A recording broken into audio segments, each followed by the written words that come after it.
जो मैंने पंजीकरण करना तुरंत कर बोली पंचायत राज मंत्री रवि नारायण नायक कहते तेरे मासे कि 2 मास भितर हिताधिकारी चयन सर आगर केवल ऑफलाइन रे लोक मैंने आवेदन करुवा बेले नूतन मोबाइल ऐप लॉन्च होगा पर लोक मैंने यही योजना ऑनलाइन माध्यम आवेदन करुछंती। केंद्र सरकार द्वारा लॉन्च करा मोबाइल ऐप नाम हूँ आवास प्लस 2024। यही ऐप व्यवहार करी आपण एवं प्रधानमंत्री आवास योजना अधीन आपणकर घर पर सहज आवेदन करें। नजर पकाइबा परवर्ती खबर पर सतर्क रहिबाकु आंचलिक पाणीपाग केन्द्र सूचना 31 तारिख पर्यंत प्रबल अति प्रबल वर्षा पश्चिम केंद्रीय बंगोपसागर में लघुचाप सृष्टि होईछि।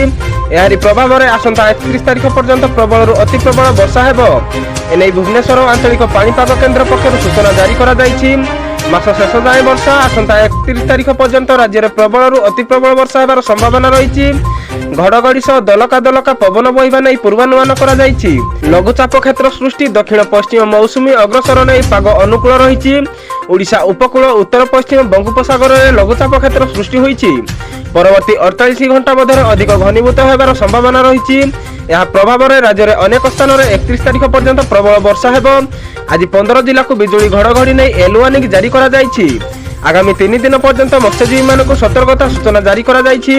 गभीर समुद्र भीतर को न जीवा पई सेमानकु बारण करा जायछि। नजर पकाइबा परवर्ती खबर उपर माटी रे मिसिबो 12 आतंकवादी आड़ा पाक सीमावर्ती 4 राज्य रे हेबो मॉक ड्रिल। आज संध्या पाकिस्तान सीमावर्ती राज्य गुड़िक करा जिवो मॉक ड्रिल। एही मॉक ड्रिल गुजरात पंजाब राजस्थान एवं जम्मू काश्मीर रे हेबो। एही समय मध्य लोकंकु सतर्क रहिबाकु निर्देश दिया जिवो। सरकार 4टी राज्य रे मॉक ड्रिल निर्देश दैछंती।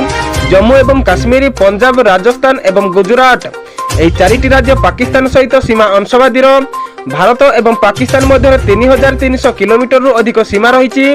पूर्व मध्य केंद्र सरकार पाकिस्तान सहित उत्तेजना मध्य मे 7 तारिख में देशर 284 जिले में मॉक ड्रिल करने को घोषणा करथिले। किंतु मे 6-7 तारिख में राति भारत पाकिस्तान आतंकवादी घाटी उपर सामरिक कार्यानुष्ठान ग्रहण करथिला। ऑपरेशन सिंदूर अधीन भारत पाकिस्तान 9टी आतंकवादी घाटी उपर एक आक्रमण करथिला जेंथिरे अनेक आतंकवादी निहित होइथिले। किंतु पाकिस्तान आहुरी 12टी आतंकवादी घाटी तालिका प्रस्तुत अछि। पीयूके पाकिस्तान भितर आतंकवादी मूल नष्ट करने ऑपरेशन चली। नजर पकाइबा परवर्ती खबर पर रथयात्रा प्रधानमंत्री को निमंत्रण कले मुख्यमंत्री मोहन चरण माझी। पाखई आसुची रथयात्रा जगतरनाथ जगन्नाथ बड़ दाण्ड विजय करेंगे से आरंभ हो गलानी साजसजा। यारी मध्य रथयात्रा निमंते प्रधानमंत्री नरेंद्र मोदी को निमंत्रण करिसेंती मुख्यमंत्री मोहन चरण माझी। केवल प्रधानमंत्री को नुहे बरम केंद्र मंत्री एवं एनडीए शासित राज्यर मुख्यमंत्री को मध्य निमंत्रण करा जायछि। जहा विषय दिल्ली फेरी उपमुख्यमंत्री प्रभाती परिडा सूचना दैछंती। नजर पकाइबा परवर्ती खबर पर राज्य में 5 जन कोविड आक्रांत चिन्हट भुवनेश्वर 4 जन खोर्धारू जड़े पुणी भारत में काया विस्तार करिबारे लागिछि। कोरोना भाइरस दिन को दिन पॉजिटिव संख्या वृद्धि पाइबारे लागिछि। गतकाली 5 जन चिन्हट एहारी भितर पुणी थरे राज्य में 5 जन कोविड पॉजिटिव चिन्हट होइथुआ नै जणा पड़िछि। भुवनेश्वर 4 जन एवं खोर्धारू जड़े कोविड पॉजिटिव चिन्हट होइछंती। तेबे 5 जन मध्य 4 जन पुरुष एवं जड़े महिला रहिछंती। तेबे सेमानक ट्रैवल हिस्ट्री